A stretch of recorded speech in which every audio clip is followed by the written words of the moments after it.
Hello everyone. तो कैसे हैं आप सब। चलिए आज हम बात करते हैं कि आखिर डोवाल साहब जो है वो रूस क्यों गए हैं विजिट करने, और जयशंकर साहब जो हैं उन्होंने बैंकॉक में भारतीय समुदायों को एड्रेस करने पर क्या कहा। देखिए ये है एस जयशंकर, हमारे विदेश मंत्री जो हैं वो हाल ही में थाईलैंड के विजिट पर गए हुए हैं। और वहाँ पर उन्होंने जो है भारतीय जो समुदाय है उसको एड्रेस किया है। और मिस्टर अजीत डोभाल जो कि हमारे राष्ट्रीय सुरक्षा सलाहकार हैं वो अपने रूस के दौरे पर हैं, और उन्होंने वहाँ पर रूस के डिप्टी प्राइम मिनिस्टर से बात की, और साथ ही में वहाँ के जो नेशनल सिक्योरिटी एडवाइज़र हैं उनसे भी बात की।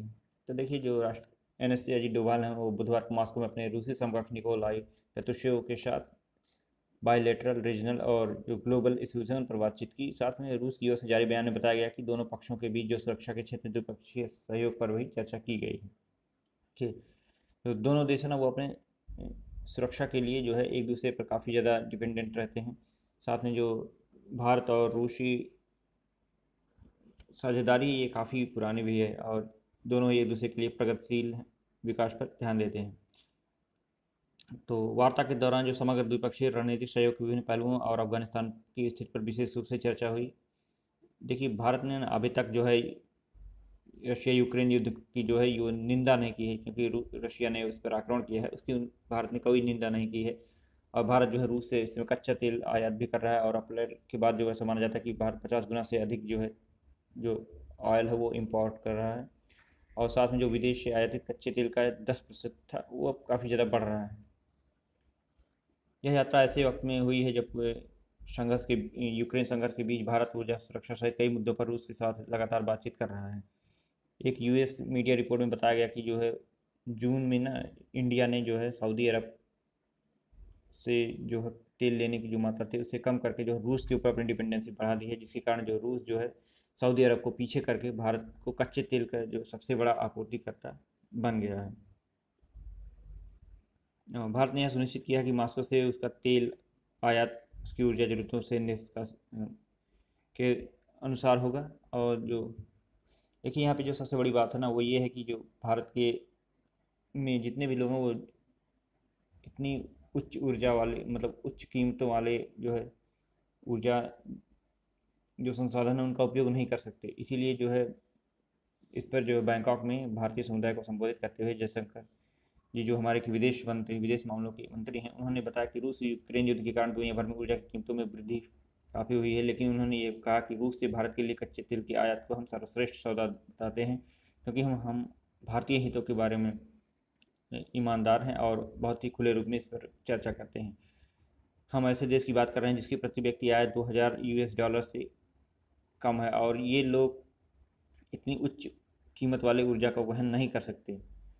यह मेरा नैतिक कर्तव्य है कि मैं एक अच्छा जो है बार्गेनिंग कर सकूं, जिससे कि भारत में किसी प्रकार की एनर्जी क्राइसिस ना हो।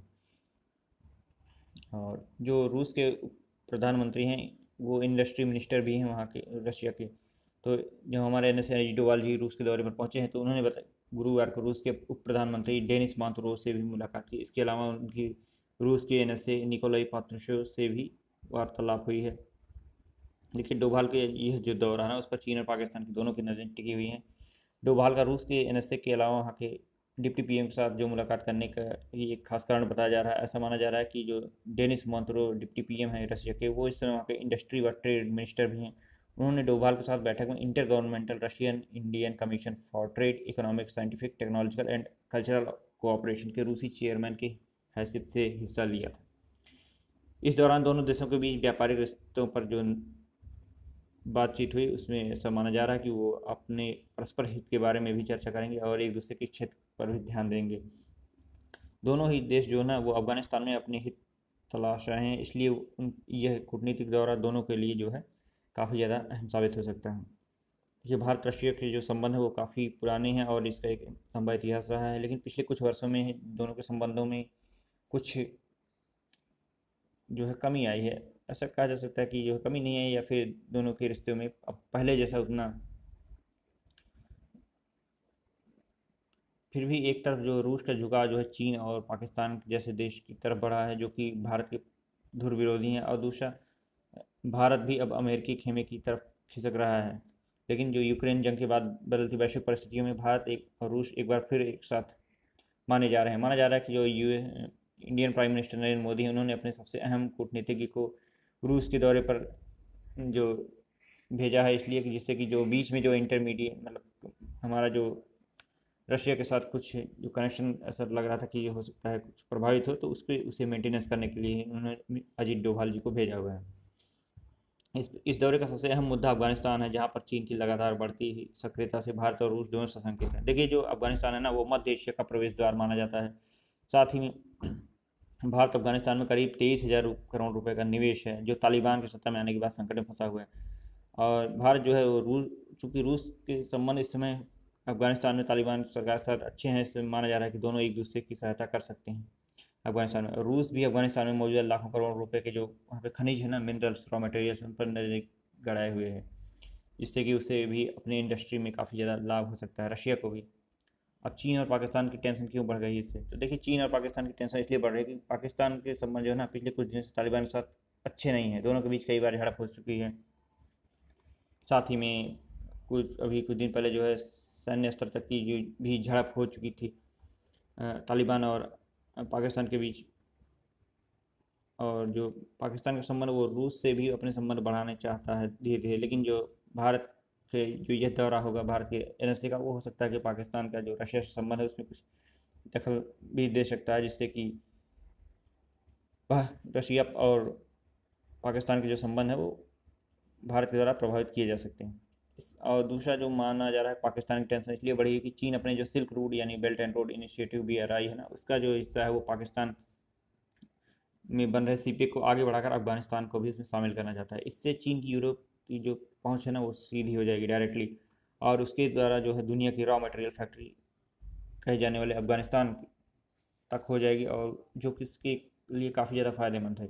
इसके अलावा चीन ने अफगानिस्तान में बड़े पैमाने पर भी निवेश किया हुआ है, उसकी निगाहें भी अफगान खनिज पर हैं, रशिया की भांति। तो खास तौर पर जो यूरेनियम और लिथियम है, जो दुनिया में सबसे ज़्यादा अफगानिस्तान में पाए जाते हैं। ऐसी स्थिति में भारत और रूस की मौजूदगी वहाँ और दोनों का एक साथ होना चीन के मंसूबे पर पानी फेर सकता है। तो देखते हैं कब आगे का निर्णय क्या आता है, लेकिन जो है भारत और रूस जो है एक दूसरे के सहयोग करने के लिए और अफगानिस्तान में भी एक दूसरे की सहायता करने के लिए तैयार हैं।